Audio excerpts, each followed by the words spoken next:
Hello champions, welcome to your own channel social science by Vishal sir. जो भी champion मेरे साथ पहली बार जुड़ रहे हैं उनके लिए मेरे पास एक मैसेज है कि वह इस वीडियो को एंड तक देखें। एक बार भरोसा करके एंड तक देखें। अगर आपको चीज़ें नहीं समझ में आती है, अगर आपको वीडियो हेल्पफुल ना लगे तो बेशक आप इस चैनल पर दोबारा विजिट ना करें। ठीक है, क्योंकि आपका जो वक्त है वह भी बहुत महत्वपूर्ण है।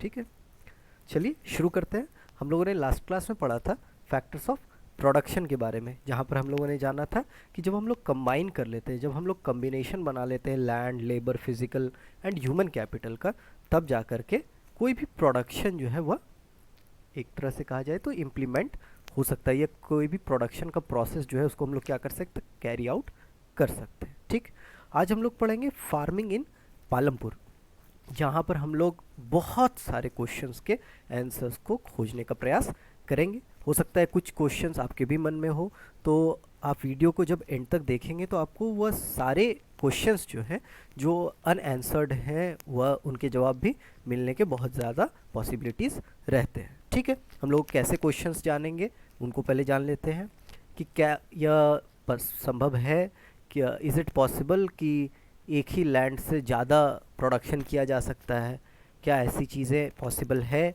फिर हम लोग जानेंगे कि क्या लैंड बचेगा आगे चल कर के, क्या लैंड बचेगा से क्या मतलब है, उसको भी हम लोग जानेंगे।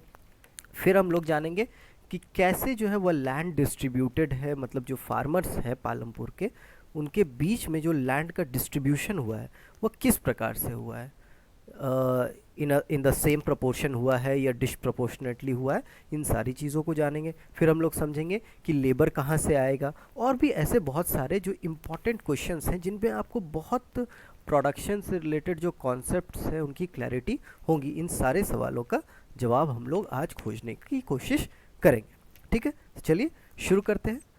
फार्मिंग इन पालमपुर, कहाँ की बात हो रही है, पालमपुर की बात हो रही है, और वहाँ पर क्या हो रहा है, फार्मिंग हो रहा है। अच्छा, फार्मिंग का सबसे पहले हम लोग मतलब जान लेते हैं, या हिंदी की बात करते हैं, हिंदी जान लेते हैं। फार्मिंग का हिंदी होता है कृषि। ठीक है, या खेती कह लीजिए, किसानी कह लीजिए। ठीक, तो खेती कहाँ पर, कृषि कहाँ पर, पालमपुर में। पालमपुर में खेती किस प्रकार से होती है, कृषि को जो है वह किस प्रकार से किया जाता है, उसको जानते हैं। तो पहला है फिक्स्ड लैंड। लैंड की बात हो रही है, जमीन की बात हो रही है, धरती की बात हो रही है। ठीक, कहते हैं फिक्स्ड है, मतलब बढ़ घट नहीं रहा है, फिक्स्ड है। देखते हैं, कहता है the main production activity here is farming. बहुत इंपॉर्टेंट है कि पालमपुर में जो है वह मेन प्रोडक्शन एक्टिविटी क्या होता है। प्रोडक्शन का अगर हम लोग हिंदी जानना चाहें तो प्रोडक्शन का हिंदी होता है उत्पादन। अगर आप साथ साथ लिखते हुए चलेंगे तो आपको चीज़ें जो है वह ज़्यादा समझ में आएगी, आपकी क्लैरिटी जो है वह ज़्यादा बेहतर होंगी। ठीक, तो कहते हैं प्रोडक्शन, जो मेन उत्पादन का काम होता है, जो सबसे मुख्य वहाँ काम है पालमपुर में, वह क्या है, वह है कृषि। The main production activity here is farming. कहते हैं 75% ऑफ द वर्किंग पीपल, मतलब जितने भी लोग काम कर रहे हैं, जितने भी लोग कुछ ना कुछ काम कर रहे हैं, कुछ ना कुछ रोज़मर्रा की ज़िंदगी में लगे हुए हैं, उनका 75%, कहता है उनका 75% depend on farming to earn their livelihood. कहता है जितने भी लोग काम कर रहे हैं उनका 75% किस पर डिपेंडेंट है, फार्मिंग पर डिपेंडेंट है, खेती पर डिपेंडेंट है, कृषि पर डिपेंडेंट है, किसानी पर डिपेंडेंट है। उस पर वो क्या है, आधारित है, उस पर वह निर्भर है। टू अर्न देयर लाइवलीहुड, क्यों निर्भर है, टू अर्न, कमाने के लिए, अपना रोज़मर्रा का जीवन चलाने के लिए, अपना ब्रेड बटर चलाने के लिए। मतलब ब्रेड बटर की क्या बात की जाए, मतलब समझिए कि उनका जीवन यापन हो जाए, उनको भोजन की प्राप्ति हो जाए, उनको खाना मिल जाए। इसलिए वह जो काम करते हैं उसमें से 75% लोग, 75% लोग क्या है, वह फार्मिंग के ऊपर निर्भर है, खेती के ऊपर निर्भर है। कहता है परसेंटेज इंक्लूड्स बोथ फार्मर्स और फार्म लेबरर्स। दोनों की बात कर रही है, 75% में दोनों प्रकार के लोग हैं, मतलब जो फार्मर्स हैं और जो फार्म लेबरर्स हैं। अब इन दोनों में भी डिफरेंस क्या होता है, इसको समझते हैं कि फार्मर्स बहुत प्रकार के होते हैं। जैसे जिनके पास लैंड होता है वह भी फार्मर है। ठीक, जिनके पास लैंड नहीं है वह भी फार्मर है, लैंडलेस फार्मर कह सकते हैं उनको। ठीक, या लेबरर भी कह सकते हैं, जिनके पास अपना लैंड नहीं है, वो दूसरे के खेत पर जा कर के काम करेंगे, तो उन्हें क्या कहेंगे हम लोग? फार्म लेबरर्स कहेंगे। ठीक, कहते हैं land area is fixed. Land area क्या है पालमपुर में? फिक्स्ड है। इतने सारे लोग, आप सोच करके चलिए कि 75% लोग, 3/4 जिसको कहा जाता है, कि 3/4, 4 में से 3 लोग क्या है, वह खेती पर ही अपना जीवन यापन कर रहे हैं, खेती से ही अपना गुजर बसर कर रहे हैं, खेती से ही उनकी रोज़मर्रा की ज़िंदगी चल रही है। ठीक, और उसमें जो लैंड एरिया है वो क्या है? फिक्स्ड है। कहते हैं land area is fixed. Since 1960 there has been no expansion in land area under cultivation. कहता है 1960 से कोई भी एक्सपेंशन नहीं हुआ है।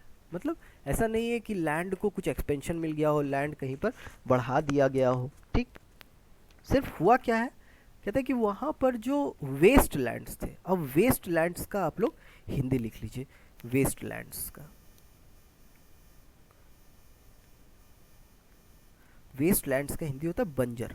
मतलब समझिए कि जो बंजर जमीन थी वहाँ पर, जो फेलो लैंड था वहाँ पर, उसको क्या किया गया? उसको कल्टीवेबल, कल्टीवेबल लैंड में कन्वर्ट किया गया। कल्टीवेबल मतलब कृषि योग्य, जिस पर कृषि की जा सके, जिस पर खेती की जा सके। वैसे जो वेस्ट लैंड थे सिर्फ उनको ही कृषि योग्य बनाया गया है, और कोई एक्सपेंशन वहाँ लैंड का पालमपुर में हुआ नहीं है। ठीक, अब इसमें आप लोगों को जब आप अपना सिलेबस गो थ्रू करेंगे, उसमें आपको देखने को मिलेगा कि लैंड के मेजरमेंट का भी एक आपको आइडिया दिया गया है कि लैंड का जो मेजरमेंट है वह कैसे यूनिट में होता है। ठीक है, उसका स्टैंडर्ड यूनिट क्या है? तो कहता है the standard unit of measuring land is hectare. ठीक है, मगर आपके गांव में, आपके शहर में, आपके इलाके में हो सकता है अलग अलग प्रकार से नापी की जाती हो, अलग अलग प्रकार से जो लैंड को जो मेज़र किया जाता है वह अलग अलग नाम से किया जाता हो। ठीक है, नेक्स्ट हम लोग देखते हैं, कहता है can one grow more from the same land. क्या ये संभव है? पूछा जा रहा है, क्वेश्चन क्या है? Can one grow from the same land. मतलब क्या ये संभव है कि कोई एक इंसान है, वह मान लिया जाए, एकदम एकदम बेसिक एग्जांपल लेते हैं कि कोई एक इंसान है जो अपने खेत से 100 किलो मान लेते हैं अनाज का उपज कर रहा है। ठीक, और दूसरा इंसान आकर के कहता है कि मैं तुम्हारे खेत से 500 किलो अनाज का उपज कर लूँगा। क्या ये संभव है? यही क्वेश्चन है। क्वेश्चन को ध्यान से देखते हैं। Can one grow more from the same land. कहता है क्या यह संभव है कि कोई एक इंसान एक सेम लैंड से ज़्यादा ग्रो कर सकता है, ज़्यादा उसकी उपज को बढ़ा सकता है, ज़्यादा फर्टिलिटी कर सकता है? देखते हैं, सारी चीज़ों को जानेंगे और इस बहुत ही इम्पॉर्टेंट क्वेश्चन का हम लोग आंसर खोजते हैं। कहता है all land is cultivated in Palampur. कहता है कोई भी लैंड ऐसा नहीं है पालमपुर में जिसको छोड़ दिया गया है कि जो खेती योग्य है और उस पर खेती नहीं की जा रही है, जो कल्टिवेबल है उसको ऐसे ही छोड़ दिया गया है। उसको सारे के सारे जितने भी लैंड है सब पे कल्टीवेशन हो रहा है, सब पर खेती हो रही है। कहते हैं फार्मर्स ग्रो जवार and bajra during the rainy season. बहुत इंपॉर्टेंट है, रेनी सीजन खरीफ, जो खरीफ सीजन होता है उसी को हम लोग क्या कहते हैं? रेनी सीजन। मतलब अगर कहीं पर खरीफ कहा जा रहा है, खरीफ क्रॉप्स की बात हो रही है, तो इसका मतलब समझना है कि वह किस सीजन में ग्रो हुआ है? वह रेनी सीजन में ग्रो हुआ है। ठीक है, इसलिए मैंने इसको थोड़ा सा बोल्ड कर दिया है ताकि आपको वो एक अंडरस्टैंडिंग मिल जाए कि यह बहुत ही इम्पॉर्टेंट है। ठीक है, वैसे इम्पॉर्टेंट तो पूरा का पूरा कंटेंट ही है, बट यह सारी चीज़ें ऐसी होती है जहाँ से अभी क्वेश्चन बनने के जो चांसेस है वो ज़्यादा रहते हैं। ठीक है, कहता है farmers grow jowar and bajra. Farmers jowar and bajra grow करते हैं, उनका कल्टीवेशन करते हैं। कब करते हैं? बहुत important, during the rainy season. मतलब ये क्या है? ये दोनों खरीफ क्रॉप्स हैं which are used to feed cattle. क्यों काम आता है? क्या काम आता है? इसको जो मवेशी होते हैं, जो पशु होते हैं, उनको खिलाने में। अब गाय हैं, भैंस हैं, उनको जो खिलाया जाता है, उनको खिलाने के लिए ज्वार और बाजरा को ग्रो किया जाता था। ठीक है, जैसे अगर कैटल फीड कैटल की बात करें तो अगर आप लिखना चाहें तो लिख सकते हैं कि मवेशियों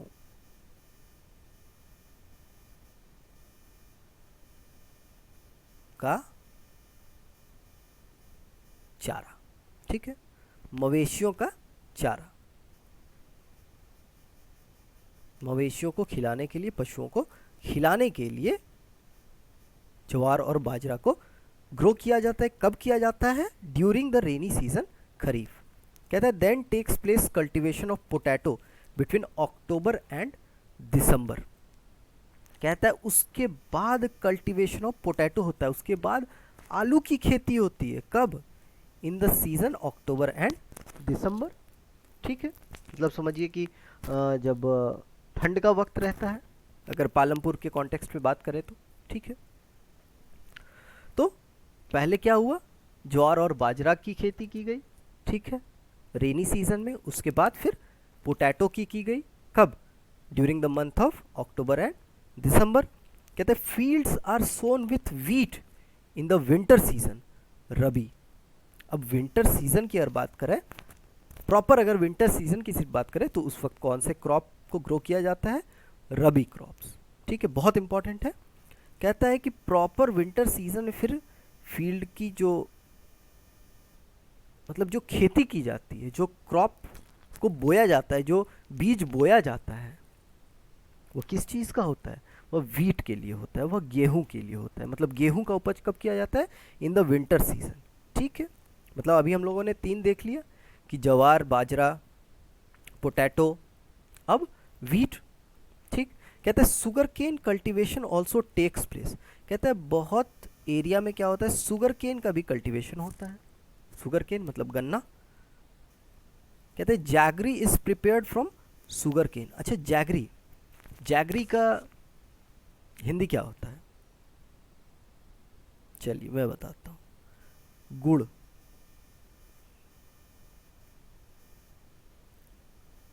मीठा, बहुत जगह इसे मीठा भी कहते हैं। ठीक है, तो जैगरी कब कहाँ से बनता है? शुगर केन से बनता है, गन्ने से बनता है। ठीक है, कहता है Palampur's well developed system of irrigation help farmers to grow 3 different crops in a year. कहते हैं 3 अलग अलग प्रकार के क्रॉप्स को जो है फार्मर्स क्या कर रहे हैं? ग्रो कर रहे हैं, उपजा रहे हैं, प्रोड्यूस कर रहे हैं, उत्पादन हो रहा है। कैसे हो रहा है? क्यों हो रहा है? क्या कारण है? कहता है कि the developed system of irrigation. हम लोगों ने पहले क्लास में ही बात की थी कि पालमपुर एक बहुत ही आइडियल विलेज की तरह है। मतलब बहुत ही वहाँ पर जो डेवलपमेंट है वह बहुत ही अच्छे तरीके से हुआ है। इलेक्ट्रिसिटी है वहाँ पर का जो इंफ्रास्ट्रक्चर है वो बढ़िया है। ठीक है, हम लोगों ने पहले क्लास में ही बात की थी इस पर। तो कहता है कि वहाँ पर well developed system of irrigation है, मतलब सिंचाई के जो साधन है, हिंदी लिख सकते हैं इरिगेशन का सिंचाई।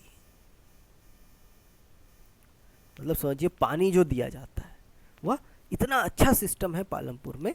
उसके कारण जो फार्मर्स हैं वहाँ पर के जो किसान हैं, उनके पास यह एज है या प्रिविलेज है कहा जाए कि वह 3 डिफरेंट क्रॉप्स को एक ईयर में उगा सकते हैं, उनका उत्पादन कर सकते हैं। ठीक, कहते हैं before electricity came in Palampur, Persian wheels were used by farmers to draw water from the wells and irrigate small fields.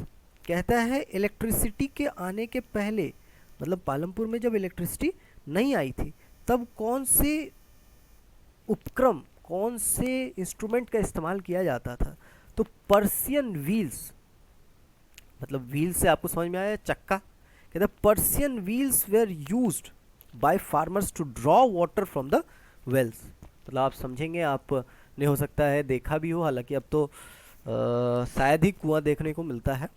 ठीक है, कुएं में आप समझिए कि ऊपर में एक रड टाइप का लगा करके उसमें एक चक्का है और उसके मदद से क्या कर रहा है, किया जा रहा है, फार्मर्स जो है पानी निकाल रहे हैं। कहाँ से? कुएं से। वेल का हिंदी क्या होता है? कुआं। तो कुएं से वह पानी निकालते थे। ड्रॉ का मतलब होता है निकालना, ठीक है। तो पानी को वह निकालते थे कुएं से और उसके बाद क्या करते थे? इरिगेट करते थे, सिंचाई करते थे छोटे छोटे फील्ड्स की, ठीक। पूछ सकता है, ये क्वेश्चन बन सकता है कि before electricity came in Palampur what was the instrument that was used by the farmers to draw water from the wells and irrigate their fields? तो आंसर क्या हो जाएगा? पर्सियन व्हील्स, ठीक। अब समझते हैं हम लोग एक नए टर्म के बारे में, है तो मल्टीपल क्रॉपिंग। कहते हैं growing more than one crop on a piece of land during the year. Multiple cropping क्या होता है?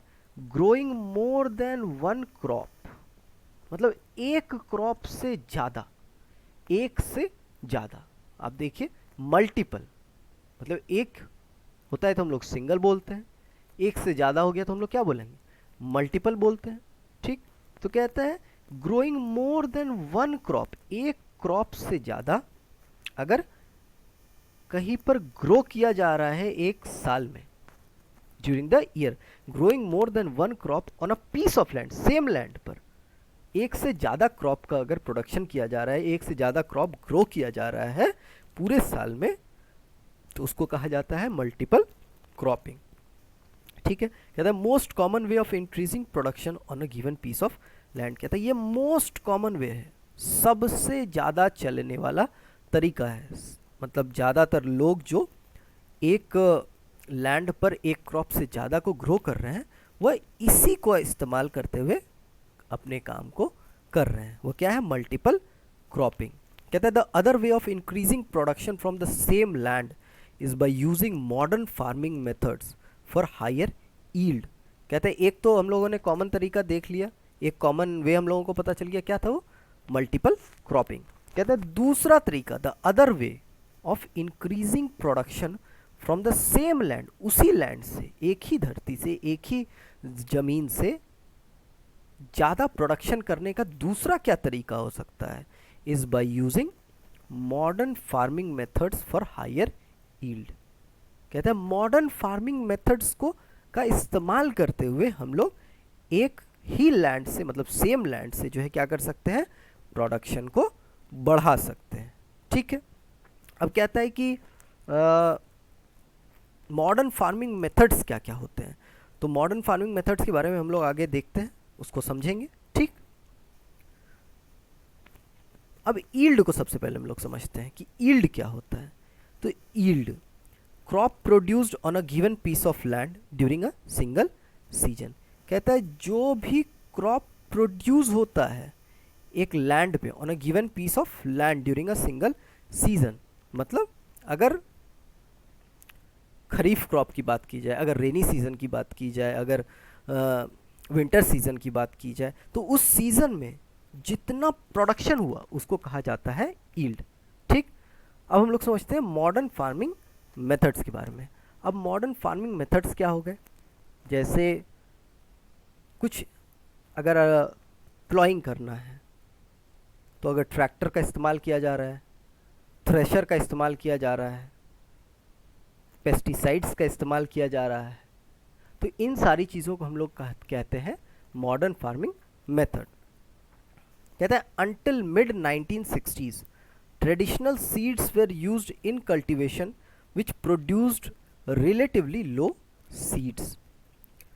It needed less irrigation, cow dung and other natural manure were used as fertilizers. कहता है 1960s तक traditional seeds को use किया जाता था कल्टीवेशन का, जिससे ये सीड्स नहीं, ये थोड़ा सा मेरे से मिस्टेक हो गया, ये यील्ड होगा, ठीक है, ये यील्ड होगा, आप करेक्ट कर लेंगे, ठीक है। तो कहता है 1960s के बीच तक, 1960s के मध्य तक, मतलब समझिए 1965 तक समझिए। कहता है until mid 1960s traditional seeds were used in cultivation. उस वक्त तक ट्रेडिशनल सीड्स का इस्तेमाल किया जा रहा था कल्टीवेशन में। ट्रेडिशनल सीड्स क्या होते हैं? मतलब जो बहुत समय से चले आ रहे हैं, बहुत पुराने टाइम से चले आ रहे हैं, वैसे ही बीजों का इस्तेमाल किया जा रहा था। क्यों? किस चीज़ के लिए? कल्टीवेशन के लिए, ठीक। विच प्रोड्यूस्ड रिलेटिवली लो यील्ड्स, जिससे कम जो है वह क्या होता था, उत्पादन कम होता था, यील्ड कम होता था। इट नीडेड लेस इरिगेशन, अब कम हो रहा था उत्पादन तो उसमें देखते हैं चीज़ें क्या क्या लग रही थी। कहता है इट नीडेड लेस इरिगेशन, वहाँ पर इरिगेशन कम लग रहा था, मतलब कम पानी की आवश्यकता हो रही थी, कम पानी से ही हम लोग सिंचाई कर पा रहे थे। काउ डंग, गोबर, ठीक है, गाय का गोबर, and other natural manure were used as fertilisers, मतलब कहता है और दूसरे नेचुरल, मतलब जो प्राकृतिक रूप से बन जाए। मैन्योर का हिंदी क्या होता है, मैन्योर का हिंदी होता है खाद, मैन्योर का हिंदी होता है खाद। तो कहता है जो नेचुरली अवेलेबल मैन्योर थे उनको ही फार्मर्स क्या करते थे, were used as fertilisers. Fertilisers क्या होता है, जो फर्टिलिटी को बढ़ाने के लिए इस्तेमाल किया जा रहा है, मतलब जो उसकी उर्वरक क्षमता को, मतलब अगर कोई सॉइल है उसकी फर्टिलिटी को बढ़ाने के लिए हम लोग फर्टिलाइजर्स का इस्तेमाल करते हैं, ठीक। तो कहता है ये जो फर्टिलाइजर्स हैं इसमें नेचुरल मैन्योर का इस्तेमाल कर रहे थे फार्मर्स, कब, 1965 तक समझते हैं, मिड 1960s की बात की गई है, ठीक। कहते हैं green revolution introduced high yielding varieties of seeds. Green revolution ने क्या दिया, ग्रीन रिवॉल्यूशन ने दिया high yielding varieties of seeds. Green revolution से हमें मिला HYVs, इससे बहुत बदलाव आया। ग्रीन रिवॉल्यूशन, सबसे पहले इसको देखते हैं हम लोग एक term, green revolution. Green revolution को हिंदी में कहा जाता है हरित क्रांति, मतलब एक क्रांति आ गई, एक बदलाव आ गया। अच्छा, हरित क्यों है, हरित में हरा है, मतलब ये बात हो रहा है ये फार्म से रिलेटेड है, ठीक है, इसलिए इसे कहा गया है ग्रीन रिवॉल्यूशन। कहते हैं green revolution introduced high yielding varieties of seeds. 2-3 बार मैंने इसलिए रिपीट किया क्योंकि हाई यील्डिंग, आपको खुद एक आइडिया मिल रहा होगा कि हाई यील्ड मतलब ज़्यादा प्रोडक्शन, ज़्यादा उत्पाद, मतलब ऐसे सीड्स आए मार्केट में, ऐसे वैरायटी के बीज आए मार्केट में जो क्या दे रहे थे, जो हाई यील्ड दे रहे थे, जिनको बोने से क्या मिल रहा था, ज़्यादा यील्ड मिल रहा था। कहता है it gave a boost to cultivation of wheat and rice as HYV seeds produced far larger quantities of grain than earlier. कहता है इसने एक बूस्ट दे दिया। बूस्ट समझिए कि आपकी गाड़ी जो है वह धीरे धीरे चल रही है और मान लिया जाए कि आपकी गाड़ी का पेट्रोल खत्म हो गया, ठीक, तो आप गाड़ी को धक्का मार के चल रहे हैं, पीछे से कि कोई आया और उसने कहा कि चलो भाई मैं धक्का लगा देता हूँ तुम्हारी गाड़ी को, ठीक, तो उसने किसी तरह से धक्का लगाया, कैसे लगाया वो आप सोचिए, ठीक, विजुलाइज करते हुए चलना है, मैंने बोला ही है सोशल साइंस में चीज़ों को सोचते हुए चलना है, ठीक। तो उससे क्या हो गया, एक बूस्ट मिल गया उसको, उसकी जो कैपेसिटी थी मूव होने की वह और फास्टन हो गई, वो जल्दी जल्दी मूव करने लग गया। उसी प्रकार से जो ये ग्रीन रिवॉल्यूशन में HYVs आए, high yielding varieties of seeds आए, इससे क्या हो गया, बूस्ट मिल गया cultivation of wheat and rice को। बहुत इंपॉर्टेंट है कल्टीवेशन ऑफ व्हीट और राइस। गेहूं और चावल का जो उत्पादन था वह बहुत ज़्यादा बढ़ गया। कहते हैं as HYV seeds produced far larger quantities of grain than earlier. ये जो HYV सीड्स थे, high yielding varieties of seeds थे, वो बहुत ज़्यादा प्रोड्यूस कर रहे थे, मतलब जितना पहले प्रोडक्शन हो रहा था उसके कंपैरिजन में बहुत ज़्यादा प्रोडक्शन होने लग गया। एग्जाम्पल भी है कि मान लिया जाए पहले 1300 kg पर हेक्टेयर का प्रोडक्शन हो रहा था, और जब high yielding varieties of seeds का इस्तेमाल किया गया तो वहीं पर 3200 kg पर हेक्टेयर का प्रोडक्शन होने लग गया। आप समझिए कि डबल से भी ज़्यादा। तो एक प्रकार का बूस्ट हो गया। ग्रीन रिवॉल्यूशन एक बहुत कहा जाए कि बहुत अहम बदलाव था, या बहुत मेजर रिक्वायर्ड बूस्ट था फॉर द फार्मर्स, ठीक। अब किसी चीज़ की कुछ अच्छाई होती है तो कुछ बुराइयां भी होती है, उनको भी देखते हैं आगे, ठीक। कहता है कि ज़्यादा, पहले से ज़्यादा ग्रेन तो मिलने लग गए, पहले से ज़्यादा उपज तो होने लग गया, मगर क्या क्या चीज़ें लगने लग गई। कहता है it needed plenty of water and also pesticides and chemical fertilisers to produce best results. अब इसको क्या चाहिए था, it needed plenty of water, मतलब इसको बहुत ज़्यादा पानी की आवश्यकता होने लगी। हम लोगों ने देखा कि जब तक इलेक्ट्रिसिटी नहीं आया था पालमपुर में, पर्सियन व्हील्स को फार्मर्स इस्तेमाल कर रहे थे, कुएं से पानी निकाल लेते थे और अपने फील्ड को इरिगेट कर देते थे। ठीक, अब क्या है, HYV सीड्स को क्या चाहिए, प्लेंटी ऑफ वाटर चाहिए, मतलब बहुत ज़्यादा मात्रा में पानी चाहिए। एंड ऑल्सो पेस्टिसाइड्स, पेस्टिसाइड्स का अगर आप हिंदी लिखना चाहें तो लिख सकते हैं कीटनाशक।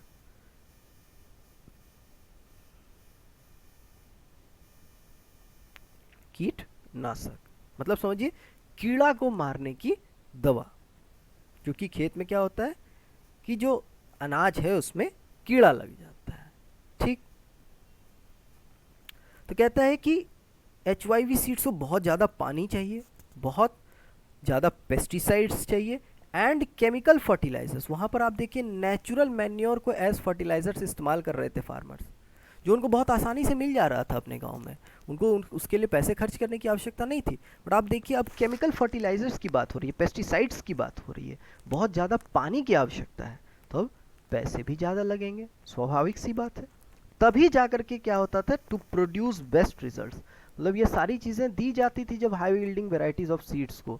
आप समझिए ये एक प्रकार का कम्बिनेशन हो गया कि HYVs है, उसके साथ पानी बहुत ज़्यादा दिया जा रहा है, पेस्टिसाइड्स का इस्तेमाल किया जा रहा है, केमिकल फर्टिलाइजर्स का इस्तेमाल किया जा रहा है, तभी जा करके बेस्ट रिजल्ट्स जो है वह मिल रहे हैं।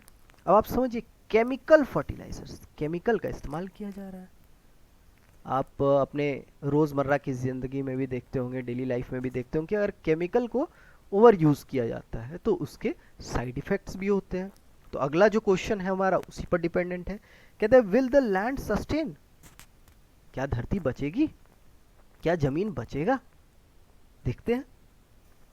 कहते हैं excessive utilisation of natural resources has led to its over use. Excessive utilise कर ले रहे हैं हम लोग नेचुरल रिसोर्सेज, जैसे पानी, ग्राउंड वाटर की अगर बात की जाए तो क्या है, लिमिटेड है हमारे पास, अब उसको हम लोग एक्सेसिवली यूज कर ले रहे हैं, हद से ज़्यादा उसका हम लोग क्या कर रहे हैं, इस्तेमाल कर ले रहे हैं। तो उसके कारण क्या हो जा रहा है, ओवर यूज़ हो जा रहा है, जितना इस्तेमाल होना चाहिए उससे बहुत ज़्यादा इस्तेमाल हम लोग कर ले रहे हैं। कहा जाए तो एक प्रकार से एक्सप्लॉयटेशन ऑफ नेचुरल रिसोर्सेज हो रहा है। ठीक, जब एक्सप्लॉयटेशन होगा तो वह चीज़ें जो है वह हानिकारक होंगी। कहता है due to increased use of chemical fertilisers, increased use, देखिए पहले कम इस्तेमाल हो रहा था, एक लिमिटेड क्वांटिटी में इस्तेमाल हो रहा था, मगर अब HYVs को एम्पल अमाउंट में इंक्रीज करके केमिकल फर्टिलाइजर्स की आवश्यकता पड़ रही थी। कहता है due to increased use of chemical fertilisers green revolution is associated with loss of soil fertility in many areas.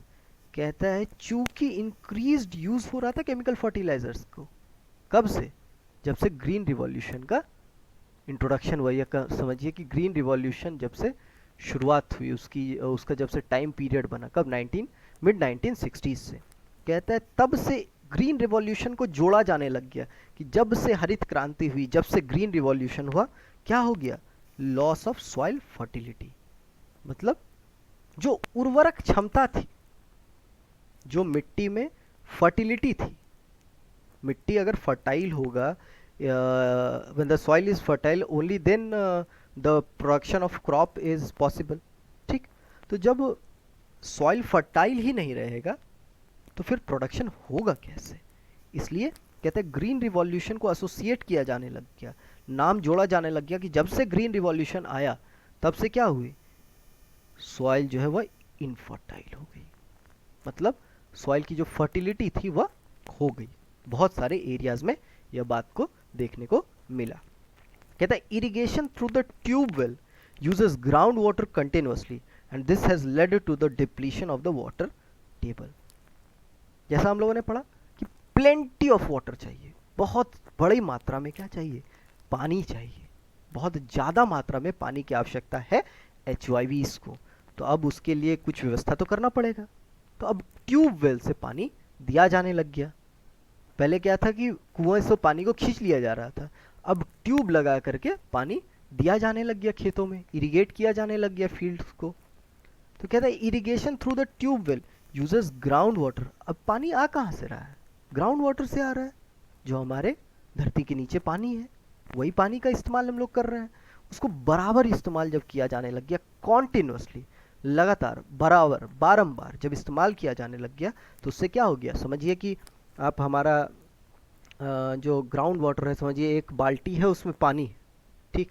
अब बार बार उसमें पानी बहुत ही धीरे धीरे धीरे धीरे भर रहा है और हम लोग निकाल ले रहे हैं, समझिए एक बड़े से जग से हम लोग जल्दी जल्दी निकाल ले रहे हैं। तो क्या होगा, इससे डिप्लीशन हो जाएगा। डिप्लीशन का मतलब होता है कम जाना, जो वाटर लेवल है, जो वाटर का टेबल है, उसमें क्या हो जाना, डिप्लीशन हो जाना। तो बार बार जो इस्तेमाल किया जा रहा था, बार बार जो ग्राउंड वाटर लिया जा रहा था, उससे डिप्लीशन ऑफ वाटर टेबल हो गया। तो कहता है कि क्या हमारा लैंड बचेगा, इस तरह आपको यह सोचना है, ठीक, कि will the land sustain. Next है, how is land distributed between the farmers of Palampur. कहता है कि अब हम लोग देखते हैं कि जो लैंड पालमपुर में था, उसको फार्मर्स के बीच में डिस्ट्रीब्यूट कैसे किया गया था। How is land distributed between the farmers of Palampur. Many people engaged in agriculture do not have sufficient land for cultivation। कहता है कि बहुत, हम लोगों ने पहले अभी बात की लैंडलेस लेबरर्स के बारे में, या ऐसे फार्मर्स जिनके अपने लैंड नहीं है, ठीक। तो बहुत सारे ऐसे लोग थे जो एग्रीकल्चर में इन्वॉल्व थे, जो कृषि से संबंधित काम कर रहे थे, मगर उनके पास सफिशिएंट लैंड नहीं था। मतलब ज़मीन तो है उनके पास, मगर इतना नहीं है कि उस पर वह खेती कर लें और वह खेती से उनको इतने पैसे की कमाई हो जाए कि वह अपना जीवन यापन कर लें, ठीक। कहते there is uneven distribution of land among the farmers. मतलब मान लिया जाए कि कोई एक आदमी है, ठीक है, मान लेते हैं उस आदमी का नाम है रोहन, ठीक। अब रोहन की क्या है कि मान लेते हैं 2 कट्ठा जमीन है रोहन के पास, ठीक। अब रोहन के 2 बेटे, एक क्या नाम लिया जाए, कुछ भी समझिए आप, ए या बी, ठीक। अब एक ए है, एक बी है, ठीक। अब जब रोहन जीवित है, व्हेन रोहन इज अलाइव, तो वो 2 कट्ठे का मालिक है, ठीक है। वहाँ पर वह खेती कर रहा है, उससे उसका बहुत काम नहीं चल रहा है, मगर फिर भी किसी तरह मैनेज हो जा रहा है, ठीक। रोहन की मृत्यु हो गई, डेथ हो गया। अब ए और बी के बीच में क्या हो गया, लैंड का डिस्ट्रीब्यूशन हो गया। ए के पास भी 1 कट्ठा है, बी के पास भी 1 कट्ठा है, ठीक।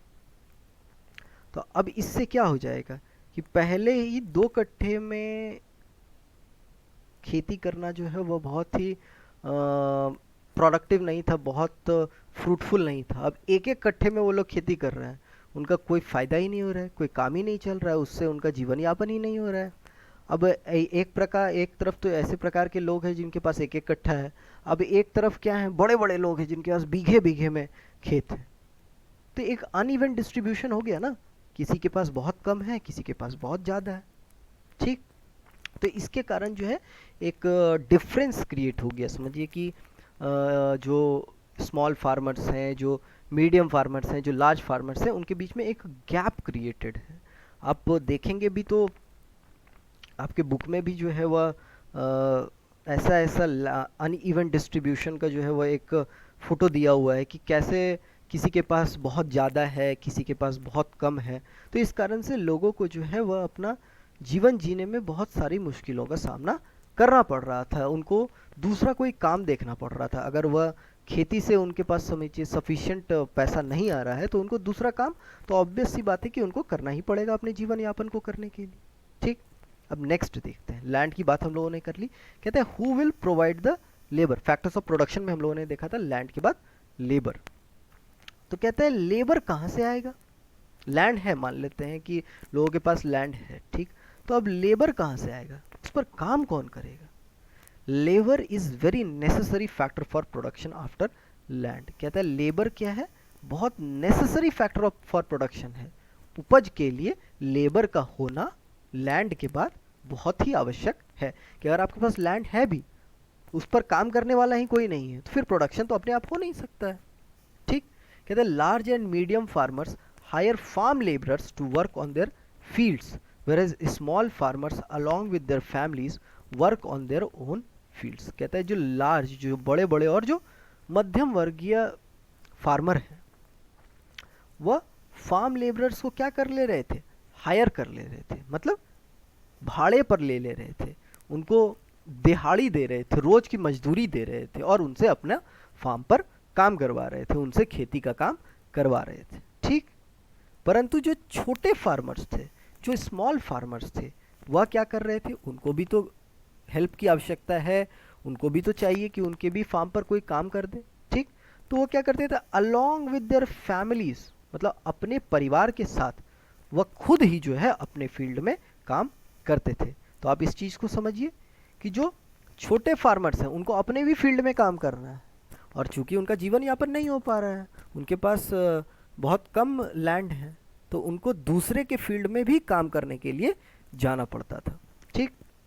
कहते हैं the capital needed in farming. Labour की बात हम लोगों ने कर ली, अब बात करते हैं कैपिटल की। जैसे वर्किंग कैपिटल हम लोगों ने पढ़ा था फर्स्ट क्लास में, ठीक। तो कहते हैं कैपिटल कहाँ से आएगा, पैसे कहाँ से आएंगे, लैंड है, लेबर भी है, अब पैसे कहाँ से आएंगे, पैसे आएंगे तभी तो उस पर काम होगा, तभी तो लैंड पर प्रोडक्शन की का जो प्रोसेस है उसको कैरी आउट किया जा सकेगा। तो कहता है the capital needed in farming, modern farming methods required a great deal of capital. कहता है पहले जो ट्रेडिशनल फार्मिंग होता था उसमें उतनी पैसे की आवश्यकता नहीं थी, मगर अब जो मॉडर्न फार्मिंग मेथड होने लग गया, इसमें बहुत ज़्यादा पैसे की आवश्यकता होने लग गई। हम लोगों ने देखा कि इसमें प्लेंटी ऑफ वाटर चाहिए, इसमें increased use of chemical fertilisers चाहिए, पेस्टिसाइड्स चाहिए। मतलब जो मॉडर्न फार्मिंग हुआ, जो एक बदलाव हुआ फार्मिंग में, इसमें पैसे की भी लागत बढ़ गई। मतलब अब लोगों को पैसे भी ज़्यादा खर्च करने पड़ रहे थे, तभी ज़्यादा प्रोड्यूस हो रहा था, ठीक। कहते हैं most small farmers do not have the money and hence they have to borrow money to arrange for the capital, it leads them to the into the debt. कहते हैं ज़्यादातर जो छोटे फार्मर्स थे, ज़्यादातर जो एकदम छोटे फार्मर हैं, उनके पास तो पैसे हुआ नहीं करते थे, do not have the money and hence they have to borrow money, और इसलिए उनको क्या करना पड़ता था, उनको पैसे जो है वह उधार में लेने पड़ते थे, बोरो करने पड़ते थे पैसे। किस लिए, ताकि उनको भी तो कैपिटल डालना है अपने फार्म में। अगर वह फार्मिंग एक्टिविटी को कैरी आउट कर रहे हैं तो उन्हें भी तो पैसे लगाने पड़ेंगे। तो वह पैसे की जो व्यवस्था है वह कैसे करते थे, बाय बोरोइंग मनी, मतलब पैसे को कर्ज पर लेकर के।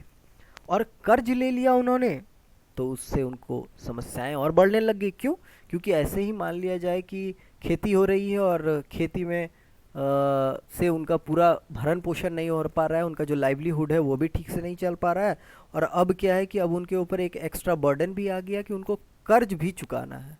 अब कर्ज कैसे चुकाना है, इंटरेस्ट पेमेंट होगा उस पर।